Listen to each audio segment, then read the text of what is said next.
Aleluia. Se você quiser ocupar o seu lugar, você pode ocupar o seu lugar. Eu não sei se você tem acompanhado as notícias internacionais a respeito, se quiser dizer, do mundo gospel, mas um avivamento está acontecendo nos Estados Unidos. Não sei se você está vendo isso. Uma pequena cidade, em uma universidade, tem um culto que já deve estar beirando as 200 horas sem acabar. E quando nós começamos, as notícias começaram a correr. Tudo começou no fim, na verdade.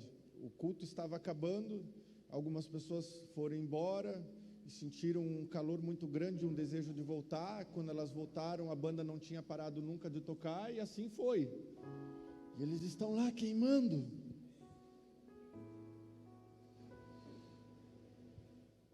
Só que esse avivamento tem algumas características diferentes. Uma delas é que está se espalhando. E agora já tem mais 2 cidades assim. Sabe que eu não preciso esperar que isso chegue aqui. O segredo é fome, irmão. O segredo é ter fome. Quando você está saciado, o Espírito Santo diz: amém, vou procurar alguém que queira mais. Nós devemos ser insaciáveis, o tempo inteiro insaciáveis. Amém? É a única forma de manter vivo um avivamento, é ser insaciável. Amém? Amém. Aleluia. Na quarta-feira, os meninos, nós temos o GR dos jovens lá em casa, e alguns meninos, sempre que possível, chegam um pouquinho mais cedo, tipo 1h30, 2 antes. E as meninas já ficam esperando lá na frente de casa, no balanço ali. Elas têm os preferidos delas e ficam cuidando. Quando avistam na rampa lá que está chegando um preferido, elas saem correndo para abraçar. E num dado momento, já estava um pouquinho escuro, próximo às 8, e elas viram alguém subindo e disseram: é o Bruno! E a Larissa e a Érica largaram correndo lá para baixo. Só que eu não ouvi. E daqui a pouco o choro de 2. E o ouvido do pai ouviu. Eu estava com o computador no colo ainda, larguei o computador e saí correndo para ver. A Érica com um pouquinho mais de fôlego, por ser maiorzinha. E a Larissa desesperada, porque acabou o fôlego e a irmã estava deixando ela para trás, chorando. A gente achou que era o Bruno e não era o Bruno. E digo: viu, filha? Tu tinha que, não pode ir longe do pai. E agora, se fosse um cara malvado, ia te pegar. E no final, elas estavam, era cegueta, era o Bruno mesmo.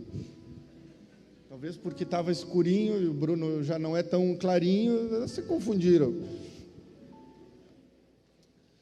Mas o ponto é que mais tarde, eles também não gostam de ir embora muito cedo. Então era a hora que eu finalmente fiz uma delas ir para a cama, já era 2 horas.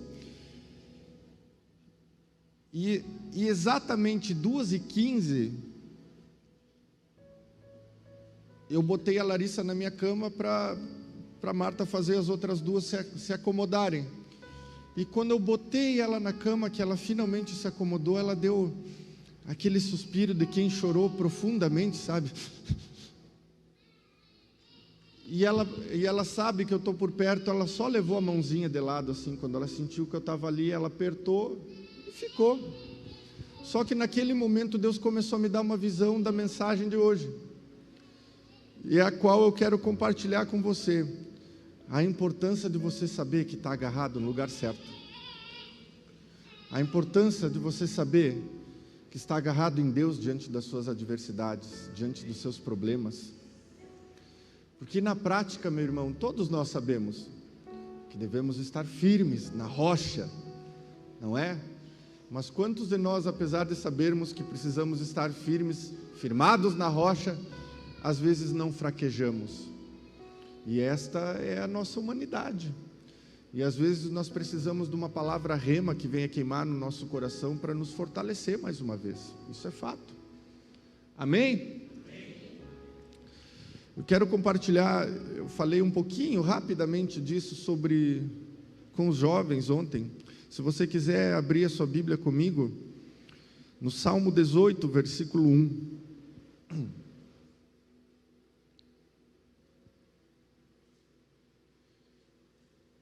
Vamos ler todos juntos? Estou ficando que nem o pastor Jabés, grito todo culto, depois não tem voz. No 3, 1, 2, 3. Eu te amo, ó Senhor, força minha. Tá, agora como se a gente quisesse ler ao mesmo tempo. Vamos lá. 1, 2, 3. Eu te amo, ó Senhor, força minha. Esse salmo foi escrito por Davi quando Deus acabava de livrar ele das mãos de Saul. Então, eu fiquei imaginando, perguntando para Deus, como será que Davi chegou a essa ideia para registrar isso? Será que Davi já tinha chegado em casa, tomado um banho? Ele diz assim, não tem nada para fazer, vou escrever um salmo aqui. Pegou a caneta e começou. Eu acho que não. Da forma como o texto se desenrola, eu acredito que Davi estava fugindo ainda quando ele teve essa ideia. E quando ele, talvez ofegante, tenha entrado numa caverna, fugindo, correndo, de repente passa um flash na mente dele sobre quantas lanças ele se desviou e quantas vezes em menos de uma hora ele quase perdeu a vida, e talvez segurando os joelhos, com lágrimas nos olhos: eu te amo, ó Deus, força minha, que me deu forças para correr até aqui, que me deu forças para chegar nessa caverna vivo. E na medida que ele começa a falar das coisas que Deus fez por ele, o ânimo começa a vir outra vez, e no final ele já diz: é tu que vai matar todos os meus inimigos mesmo, estou pronto para outra, e vamos embora. Mas nós sabemos que na prática as coisas não acontecem sempre assim, irmãos. Recentemente eu acho que talvez o povo cristão recebeu um dos maiores baques da sua história moderna, que foi a desesperança de perder as eleições. Alguns irmãos extremamente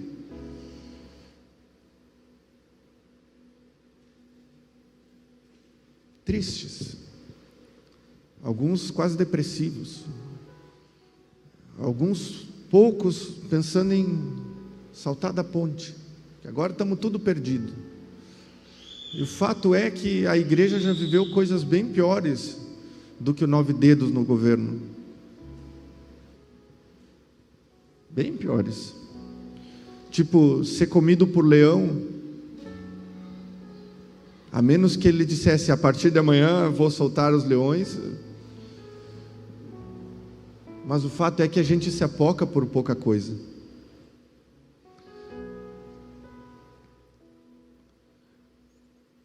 Uma vez, meu pai estava lavando o carro na frente de casa, e eu estava com alguns amiguinhos ali, brincando, batendo bola. Eu não deveria ter mais que 9 anos. E eu me lembro que nessa ocasião estava o primo de um dos meus amigos. E ele era socadinho, como a gente diz hoje. Mais gordinho, socadinho. E a gente conversando, e eu fiz alguma brincadeira com ele que ele não gostou. E ele olhou assim, veio para cima de mim e me empurrou contra a parede. E eu comecei a chorar diante daquilo. Eu digo: o amigo me bateu, inocente, né? Mas a minha inocência acabou muito rápido quando meu pai me deu um conselho muito amoroso. Se tu não te levantar daí agora e não partir esse guri ao meio, eu vou te levar lá para dentro e eu vou te partir ao meio de novo. Sabe que quando ele falou aquilo para mim, eu dei um grito de guerra tão assustador que até eu me assustei com o grito que eu estava dando. E aquele gurizinho fez assim, e saiu correndo. Não deu tempo nem de eu bater nele. E aí eu fico pensando em Elias. Acabou de matar não sei quantos profetas. E aí aparece a GG e diz, amanhã você não estará mais vivo. E por causa das palavras de uma mulher, ele sai correndo. Às vezes, a vida se levanta contra nós, as circunstâncias, e nós achamos que está tudo acabado. Não tem mais volta. Agora sim. E Deus diz, calma, é só passar pelo processo. Deixa eu te fazer uma pergunta.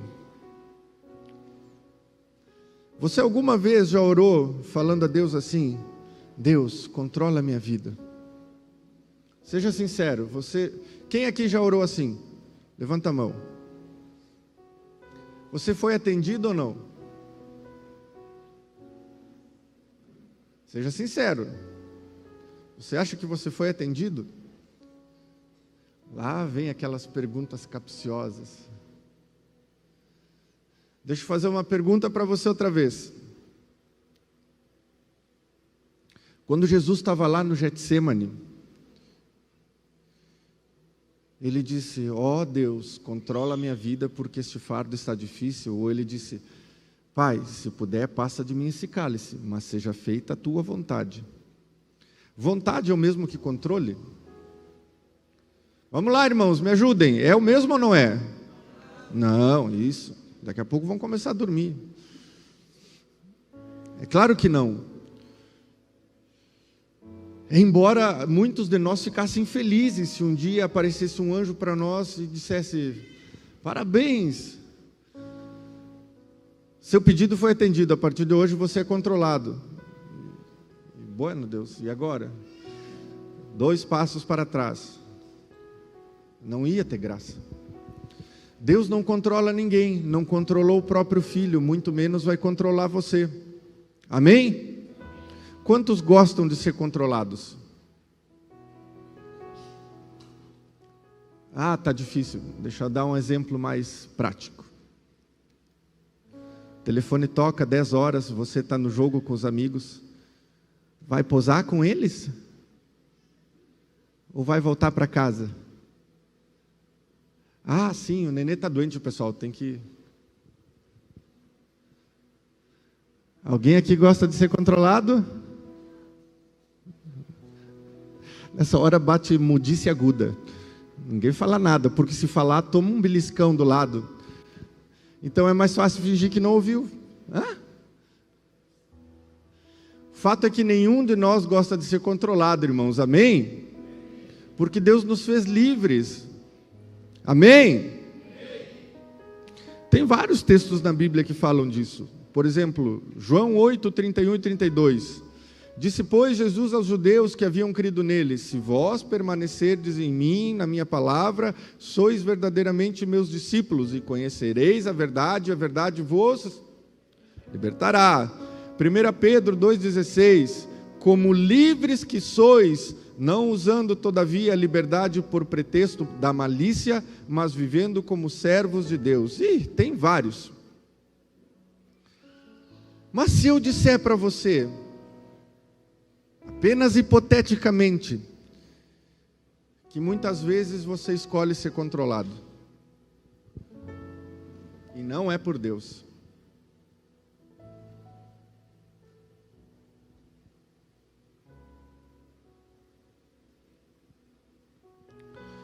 Os jovens já ouviram isso.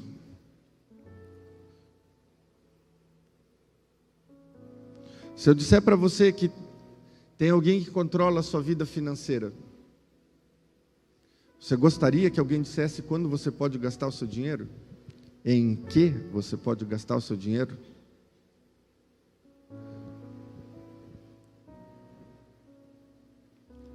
Sabia que tem alguém que diz a hora que você tem que acordar? A hora que você pode almoçar? Quem aqui é empregado?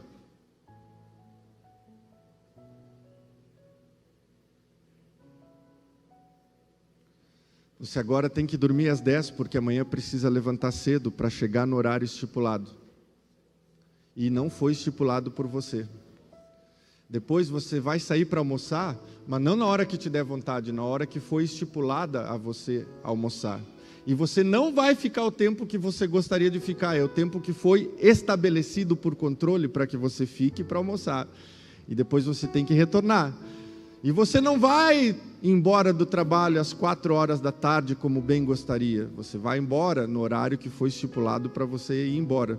Então tem alguém que está controlando aí. E não é você. Ai, que palavra dura. Falando em palavra dura, meus irmãos.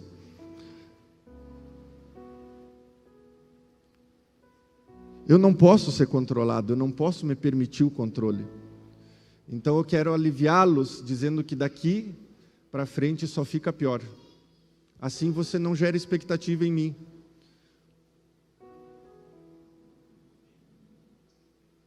Se você ainda fica com alguma esperança de que as coisas podem melhorar, eu já adianto, vai só piorar. E aí ninguém precisa agradar ninguém e está tudo bem. Porque no momento que eu precisar te agradar ou você precisar me agradar, há um controle estabelecido. Dá um exemplo prático. Amor, promete que tu nunca mais vai chegar tarde. Tá, eu prometo. Acabou de entregar o controle da tua vida para alguém.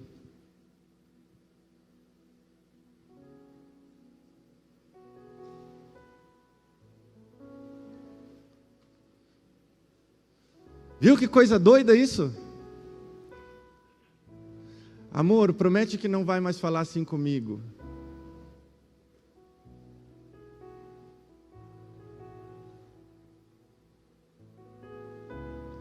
E eu não estou justificando que você pode falar errado ou grosseiramente, não é isso.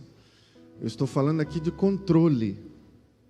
Vocês sabem, queridos irmãos, para quebrar um pouquinho o gelo, que quarta-feira foi tão engraçado olhar alguns namorados jovens se olhando, algumas mãozinhas querendo passar discretamente para atacar aquele abençoado carinho, sabe, que dá 360 graus assim. As mulheres têm um dom, elas conseguem fazer 360 graus, parece aquelas corujas que dá a volta no pescoço, sabe, assim, parece que a torcida não termina mais. Olhares, e para piorar tinha um mais provocador lá, e diz, vejo que essa palavra tinha endereço. E aí todo mundo tem que rir, inclusive os endereçados, para ficar tudo parelho, tipo... Estou rindo também, não sei se era comigo, pelas dúvidas. Mas a palavra, falando agora de forma mais séria, em Efésios capítulo 6, versículos 2 e 3, tem uma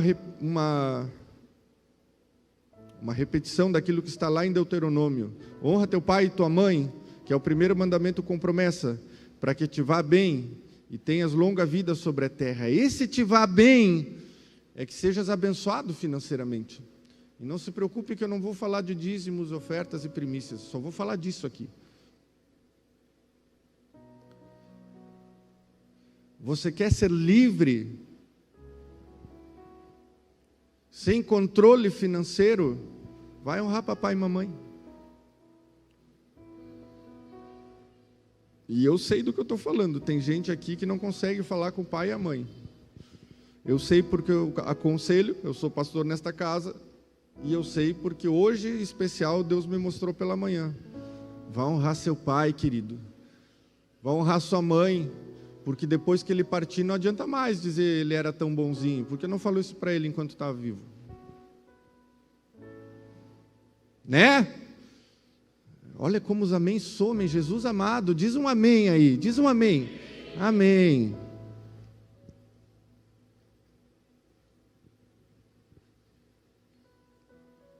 Isaías 1,19. Se quiserdes e me ouvirdes, comereis o melhor desta terra. Calma, irmão, não fica depressivo. Comereis o melhor desta terra. Se você quer ser livre financeiramente, Então coloque em prática os princípios. Essa semana eu ensinava um grupo de pessoas falando sobre a importância do posicionamento. Se você não souber se posicionar, irmão, não vai dar certo a sua vida. Alguém vai se posicionar primeiro. E aí as coisas não vão dar certo para você. Uma segunda área que é extremamente importante que nós sejamos livres é a área das emoções. Você já conversou com alguém que é meio descontrolado emocionalmente? É terrível. Você nunca sabe como chegar na pessoa. De repente você chega, oi fulano, tudo bem? Tá mais ou menos, tá tudo ruim. E daqui a pouco a pessoa começa a amaldiçoar meio mundo, às vezes começa a chorar. E é complicado lidar com alguém assim. Mas quando você é livre na área das suas emoções, e Deus tem promessa em relação a isso, as coisas mudam. Salmo 37, versículos 5, 7, 8 e 11. Veja que chaves esses textos carregam. Entrega o teu caminho ao Senhor, confia nele e o mais ele fará. Quem aqui já entregou a sua vida ao Senhor? Amém. Pode falar amém, sem problema. Amém? Ok. Quantos aqui confiam no Senhor? Amém. Confiamos no Senhor. Em todo tempo o Senhor é bom, aleluia. E quando tem conta para pagar amanhã e não tenho dinheiro, aí a gente começa assim, eu confio em Ti, Senhor, mas até quando? Até quando? Acho que Deus esqueceu de mim, mas eu ainda confio em Ti, Deus. E virou a noite, que tu não dormiu, por sinal, ficou rolando de um lado para o outro. Aí no outro dia acorda, vou ver se Deus afinal fez alguma coisa por mim, finalmente, né? Nada. Deus, eu não quero reclamar, mas está ficando difícil assim ser crente, né, Deus? Guardada a caricatura do momento, muitas vezes nós agimos assim. Ou só eu faço isso? Será que sou só eu, pastor Daniel?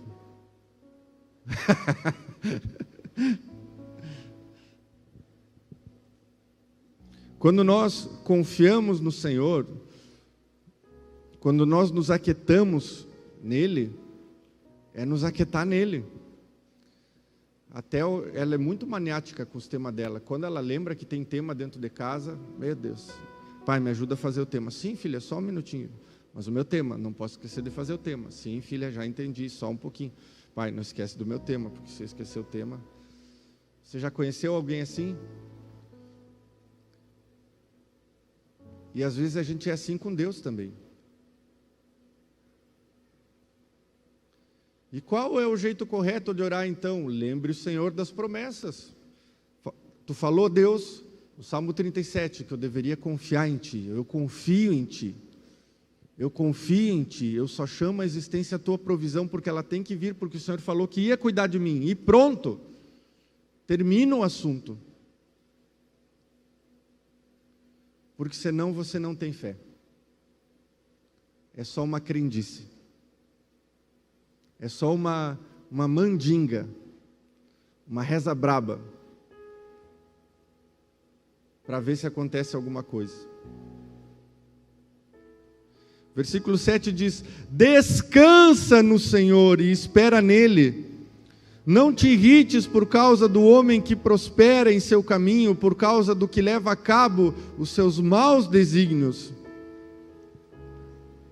Quando a gente está nessa fase que Deus não responde, a grama do vizinho é sempre mais bonita, né? Então a gente começa, Deus, eu tenho sido tão fiel, eu vou no culto todo santo domingo e não me atraso. Eu digo amém quando é para dizer amém, eu canto todas as canções que eu sei, e olha aquele Nico do lado. Olha como o Senhor abençoa ele, porque... Não, tem alguma coisa errada. O anjo que era para mim foi para a casa do lado, não é possível. Deus só pode estar de brincadeira comigo. E é incrível daqui de cima, que alguns fazem assim, ó. O que será que ele está falando? Outros concordam e fazem assim. É muito engraçado. Mas em última instância, irmãos, todos nós somos assim. Talvez o ponto de ebulição é a 1 grau. Acontece. Não espera chegar no 100, começa a sair fumaça com 2, 5.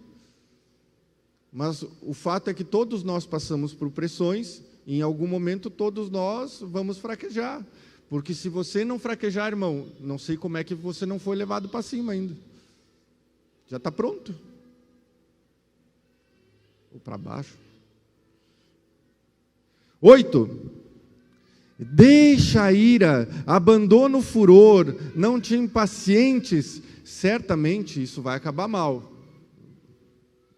Para ti, é claro.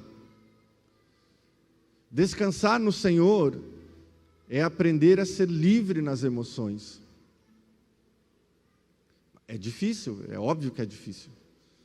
Principalmente quando tu tem conta d'água, luz, telefone e qualquer outra conta que tu tiver para pagar no dia seguinte e ainda não recebeu, por exemplo.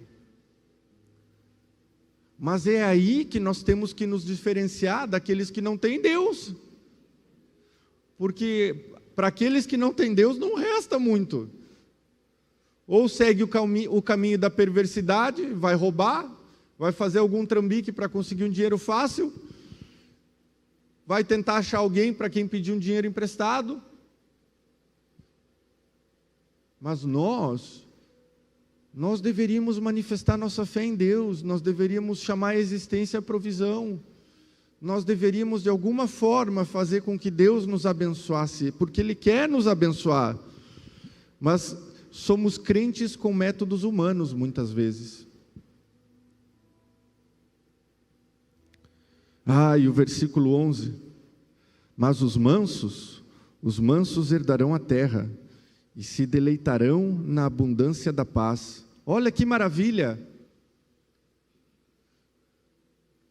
Olha que maravilha!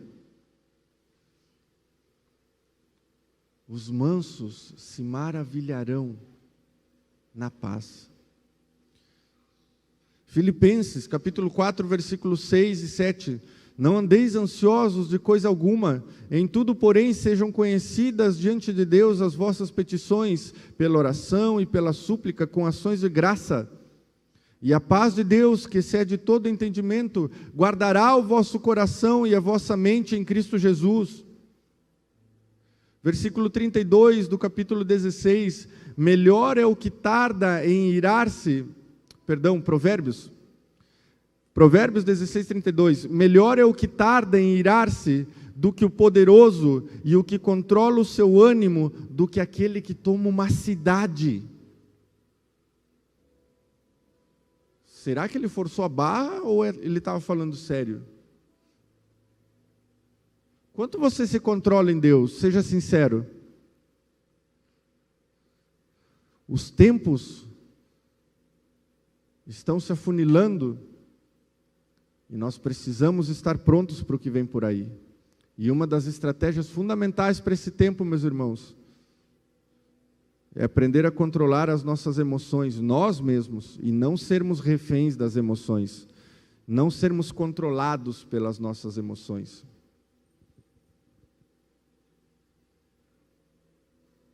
Na multidão dos pensamentos dentro de mim, as tuas consolações recrearam a minha alma. Salmo 94. Provérbios 20, 22. Não digas, vingar-me-ei do mal. Espera pelo Senhor, e Ele te livrará. Tiago 1, 19, 20. Portanto, meus amados irmãos, todo homem seja pronto para ouvir, tardio para falar, tardio para se irar, porque a ira do homem não opera a justiça de Deus. Então você quer ser alguém abençoado e verdadeiramente livre? Controle suas emoções. O O cristão que não sabe controlar suas emoções é insuportável, porque se torna religioso, já sabe tudo, conhece os protocolos, não é ensinável. É terrível. E a última área que eu separei para compartilhar com os irmãos, para que nesse tempo possamos ser livres e exercer controle, e talvez a mais difícil de dominarmos, atmosferas espirituais.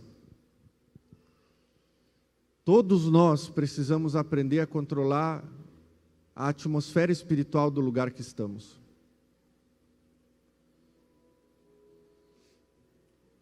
Ontem, quando eu cheguei no culto de jovens, estava em função antes com a limpeza e algumas coisas para a cantina e depois para os próprios jovens. Eu cheguei aqui, o culto já estava funcionando. Quando eu cheguei na escada, eu falei para minha esposa: o que está acontecendo aqui? E ela: por quê?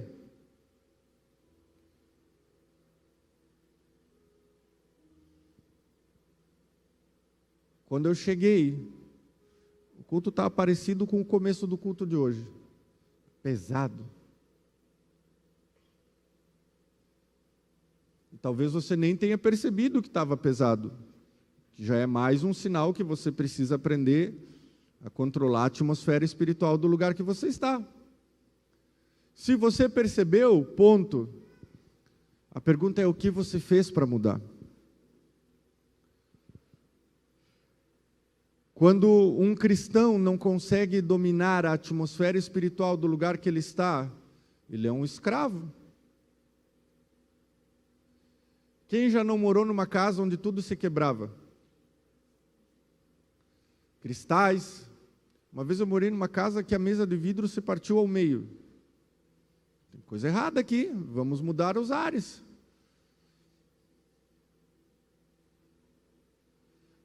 Quando você aprende a controlar a atmosfera de um lugar que você está, o reino dos céus entra nesse lugar.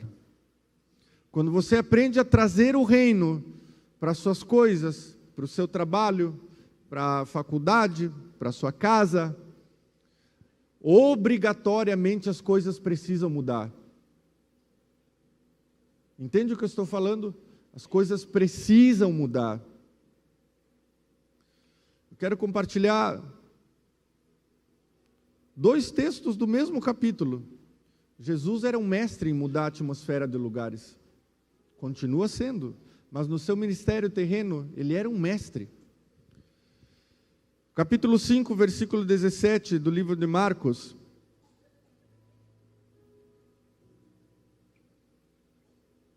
E começaram a rogar-lhe que saísse dos seus campos.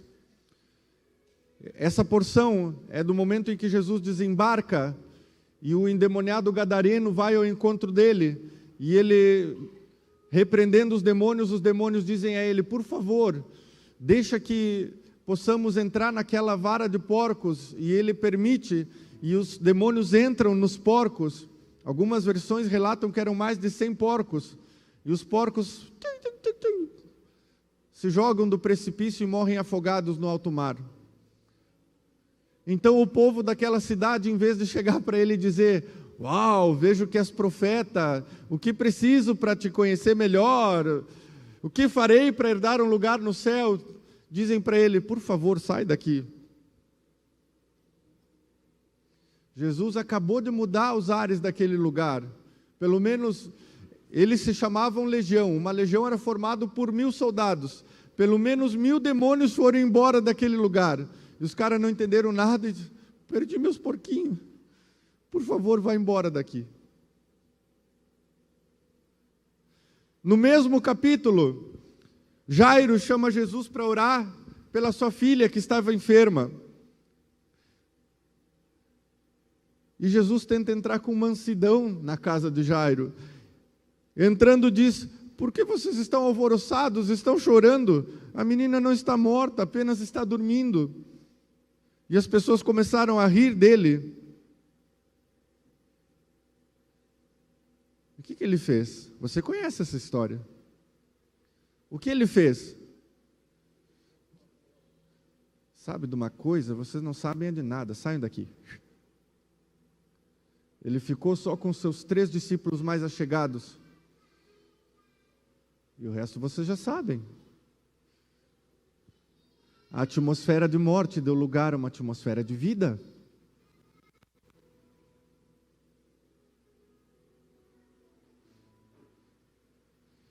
E como se muda essas atmosferas? Tem níveis, tem vários níveis. Um deles é o nível da adoração. Você experimentou isso aqui. Em um dado momento, o pastor Tiago tomou a palavra e começou a liberar coisas nos ares. E a atmosfera começou a mudar. Simultaneamente, nós começamos a ativar a nossa rede ali, começamos a falar para os jovens tacarem fogo, começarem a orar, começaram a ter visões, começaram a ter sensações, e nós começamos a declarar o reino dos céus nesse lugar, os céus se abrindo, e os céus se abriram. Mas quando nós escolhemos dizer, está difícil, né? Está difícil, o que nós vamos fazer? Eu não sei, está difícil. Vai continuar como está.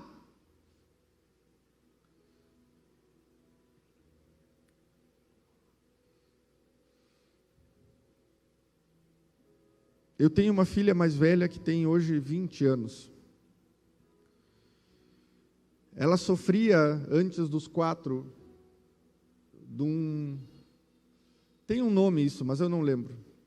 Algumas crianças, quando elas se batem, elas conseguem chorar, só que elas não têm força para chupar o ar de novo. Então elas fazem...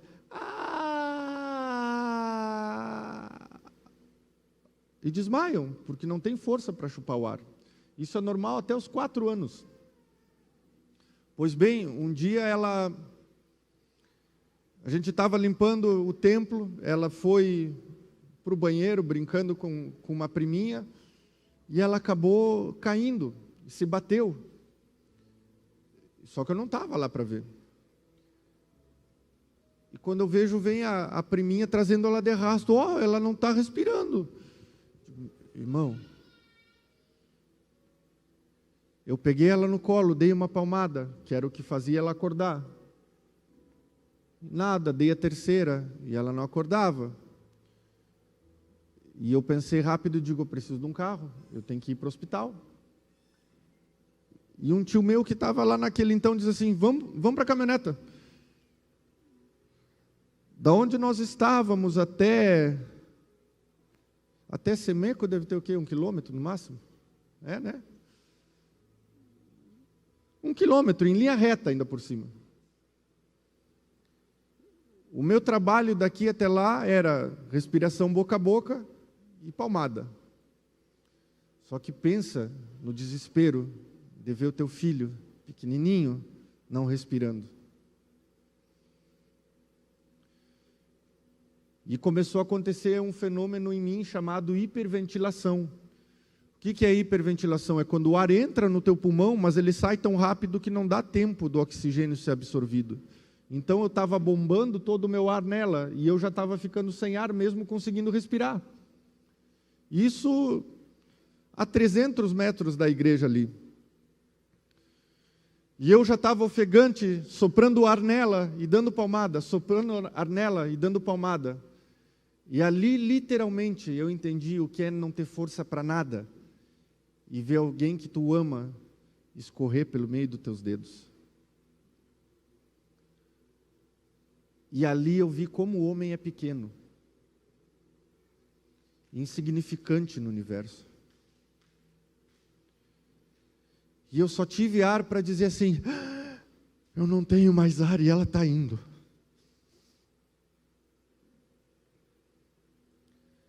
E naquele momento eu já não tinha força para falar. E eu só pude falar com Deus e dizer, ela é tua, mas agora não. Então, eu tirei força de onde eu não tinha, dei uma soprada, e dei a última palmada. O meu braço pesava mais de 10 quilos naquela hora. E dei a última palmada nela. Depois daquilo eu já não teria força mais. E ela fez, voltei. E é óbvio que a gente continua até o o hospital, ela teve que fazer oxigênio.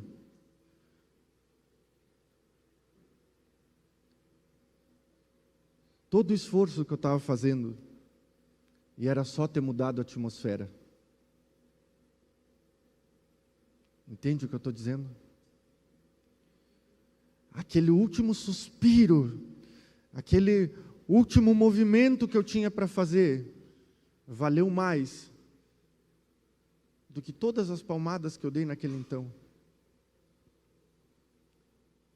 Uma oração que não pôde nem ser falada, foi uma oração mental. Quando você consegue virar uma chave espiritual, virar uma atmosfera espiritual, nem a morte resiste. Eu vou falar mais uma vez.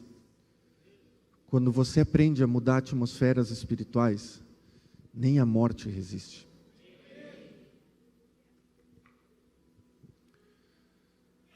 Qual área da tua vida está morrendo?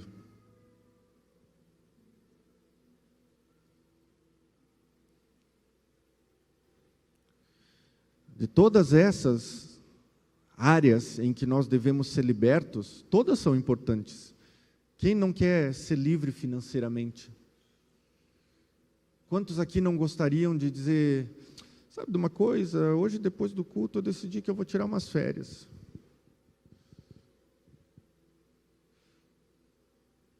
Livre das emoções, dos fardos, livre de qualquer forma de controle. Mas o fato é que se você aprender a mudar atmosferas espirituais, você se torna imparável. Imparável. O culto de domingo já não vai ter por que começar pesado, porque você entende que se você começar a adorar antes, você chega aqui 5:30, tem um tempo de oração, declara os céus abertos. Na hora de começar o culto, o líder do louvor aqui já está atrasado, porque o seu culto já começou. O ar já mudou. Exatamente esse é o problema da igreja hoje.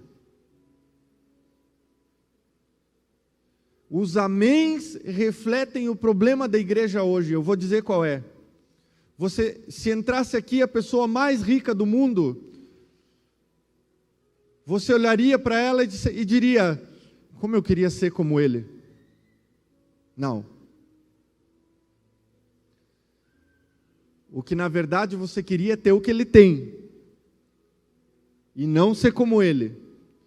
Porque possivelmente você não está disposto a fazer os sacrifícios que essa pessoa fez para chegar onde chegou. Muito possivelmente. Ah, não é para tanto. Então provemos. Vamos provar. Quanto você está disposto? Quanto? Não precisa responder. A chegar meia hora antes do culto. A sua resposta diz quanto você está comprometido em mudar a atmosfera espiritual de um lugar. Nota que os améns diminuem, porque nós queremos desfrutar, mas às vezes não estamos prontos para fazer os sacrifícios necessários para desfrutar. Carregar a unção tem um preço. Carregar a presença de Deus tem um preço. Aprender a mudar uma atmosfera espiritual tem um preço. Não é chegar e dizer, pronto, mudou. Há um preço. Mas eu tenho uma palavra de Deus. Deus impartiria amor. Deus é amor e Deus é vida.